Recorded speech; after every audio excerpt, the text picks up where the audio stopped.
You ain't in the end zone. You in the red zone. And boom, we are back with another episode of You Ain't in the End Zone. You in the RenZoneTV. Back with episode 2, baby. We got a lot to talk about and a lot to speak on. With that being said, I hope y'all been good. Guys, we are another day closer to football being back. And a person like me and all my football lovers, a great time. We are getting closer to football field weekends.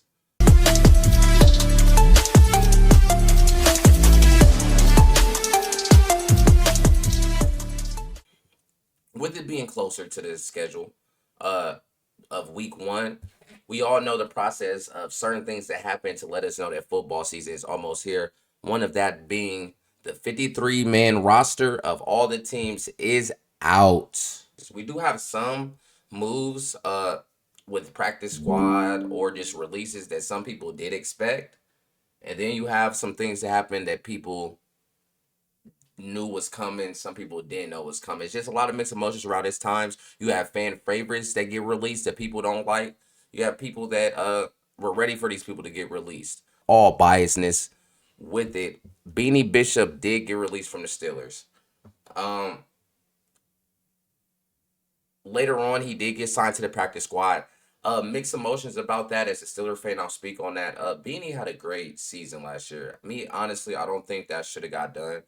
I would like to see Beanie in that defense with Jalen Ramsey, Slay, Joey Porter Jr. You know, I would like to see him get pushed in there. It's something that had to be seen, I'm guessing, that people, that Tomlin want to make that decision. But he is on the practice squad, so Beanie is not all the way gone. Offensive tackle La'el Collins did get released from the Cowboys. He was there about 6 years. He got released. No word if he got picked up yet. Shiloh Sanders, one of the Sander boys. He did get released from Tampa. We don't really know if it was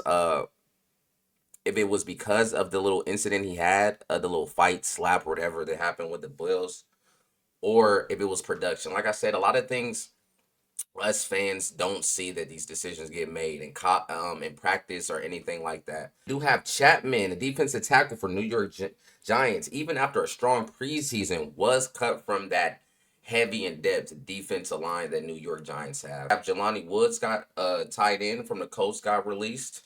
Tommy DeVito released by the Giants as well, later on being picked up by the Patriots. Kobe Bryant, good cornerback. I say not probably one of the elite ones, but he was a good cornerback coming out of Kansas. Got drafted to the Falcons, was released from the Falcons, did not make the final cut. Cal McCord got dropped from the Eagles, another draft pick. We have some people that have been drafted by teams and they got turned around and cut, which is probably a crazy feeling. Like within a lot of emotions flaring, this team drafted you, feel like you got a chance. Later on, you getting cut. I couldn't even imagine how the hell that feels, man. But Cal McCord did get cut. Probably had a lot to do with the Eagles did gain a quarterback. We'll speak on that in the next segment. But I have a feeling with them moving around and Tanner McKee having a strong preseason, they just didn't find a reason for Cal to be on that roster. Offensive tackle Dan Skipper got released from the Lions, and ending it with cornerback Dolphins from the Dolphins. Micah Hilton was released as well.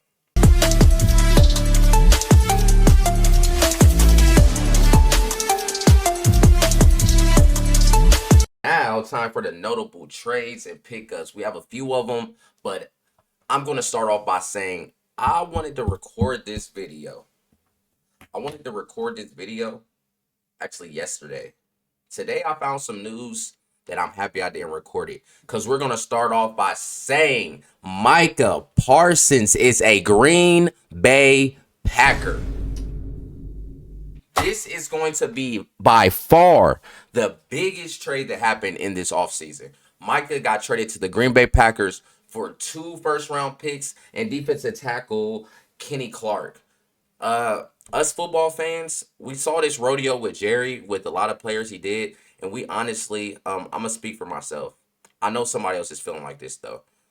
I thought the deal was just going to eventually get done. I thought Jerry was going to be petty, wait till like 2 days before the season. He was going to do, we saw it before. He did it with Dak, did it with CD. He did it with Zeke before. He does this historically as an owner so much. He waits to the last minute, but by no means, I'm not gonna lie. I heard trade talks, but I did not think Micah was getting traded to the Green Bay Packers, a team that has beat the Cowboys more than once in these past 10 years in the playoffs. So this honestly makes Green Bay Packers a championship contender off bat as soon as this trade got done. I wish none but the best, man. They counted him out, and him at 25 years old at that, man. He's in his prime, man. Pray for Dallas, man. Losing Luka and Micah in 1 year is diabolical. But moving to Minnesota, Adam Thielen has returned home to Minnesota. Minnesota Vikings have picked up Adam Thielen from Carolina. Oh, Kenny Pickett. Kenny Pickett is a Las Vegas Raider now. That's another wild story. Kenny Pickett, with one offseason of winning a Super Bowl with the Eagles, backup, of course, he has went to the Browns and to the Raiders now. He had a short career and he's been at a lot of teams, as well as this same person I'm going to speak up next, Sam Howell, another young quarterback that's been a lot of places. He is in Philly as well now. I connect that with the Cal McCord leaving. Probably had a lot to do with Cal McCord leaving. Of course, like I said, Tanner had a great offseason, and with Sam Howell there's no need for that. Tommy DeVito, we spoke on him with the release. He is a New York. He is a New England Patriot now. Nothing outshines that Micah to Green Bay. Like I said, easily one of the biggest trades of the offseason.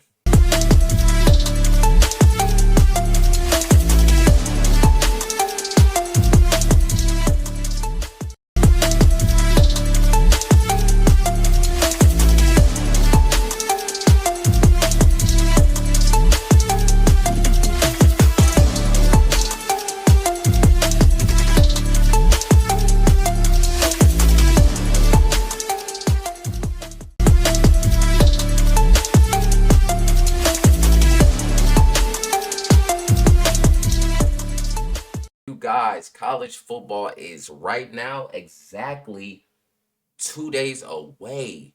And with that being, we have our week 1 predictions of not only predictions, but week 1 predictions and scores of week 1 of college football. Starting off with Ohio State in Texas. Yes, I will be a little biased. I'm an Ohio State fan, but it won't be it won't be an easy one. We are playing at home. I got Ohio State 17-13. Bama is playing Florida State. Bama's another one of those question mark teams. They do have Ryan Williams, but quarterback. A lot of these teams have a question mark at quarterback. Not saying they have a bad quarterback. We just have not saw them play yet. Uh, Alabama, but I still got them coming up on top, beating Florida State 21-10. Next game, and I will put this number 2 behind Ohio State and Texas game as far as how big the game is. We have LSU versus Clemson. Let me first be to say these quarterbacks' names are both crazy. We got Cade Klubnik with against Moosenmeyer. I'm sorry if I murdered your name, but big matchup. LSU, real good team, but Clemson is just more established. With their quarterback, they both have their quarterbacks returning, but I do have Clemson winning this game barely, 24-21.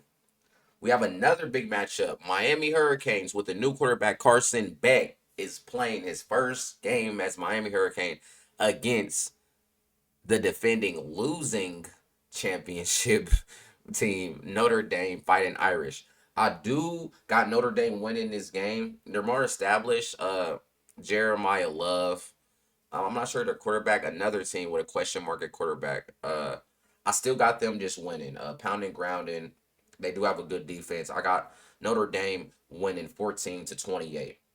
Boom. These last ones are clear winners, but I wanted to add them on because these are teams we will be looking out for this season.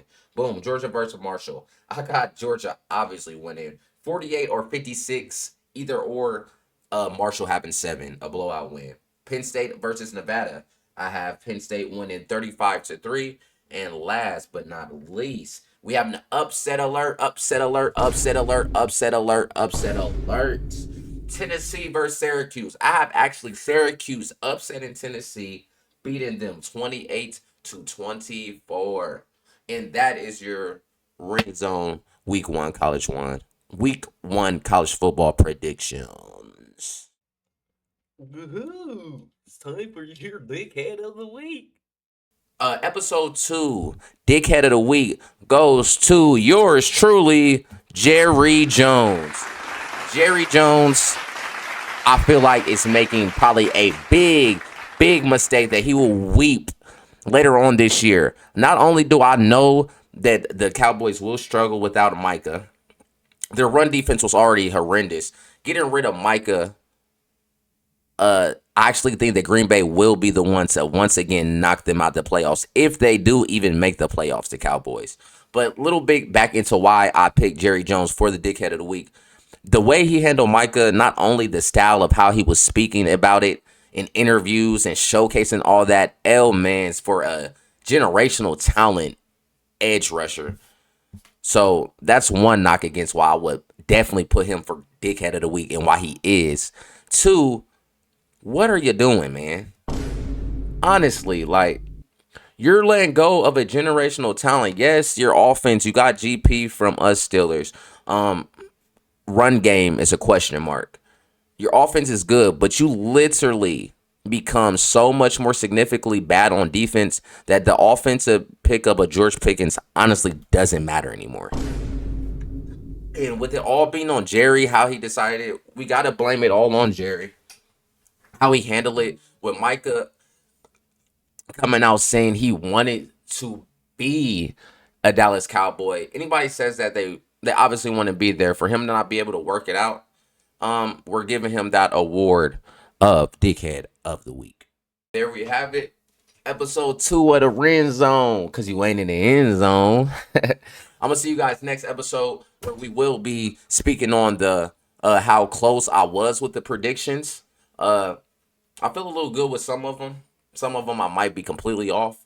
Some of them was just a needle in a haystack. I don't know what the hell's going to happen with specifically with the Syracuse upset. I feel like Syracuse is a strong team.